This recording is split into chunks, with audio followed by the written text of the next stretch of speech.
Civil প্রশাসনকে বলবো যে আপনারা সুশাসন প্রতিষ্ঠা করবেন যাতে সকল মানুষের সমান অধিকার থাকে। আমরা বিএনপি আমরা কোনদিন সন্ত্রাসে বিশ্বাস করি না, আমরা সন্ত্রাসে বিশ্বাস করি না, জঙ্গিতে বিশ্বাস করি না।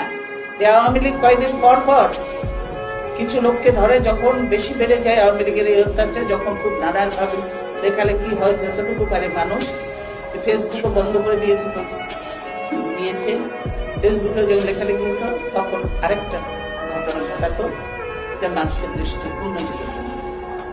এই জঙ্গি বলে বিদেশিদের ভয় দেখাবার জন্য, বলে আওয়ামী লীগ চলে গেলে নাকি এখানে জঙ্গিবাদের উত্থান হবে।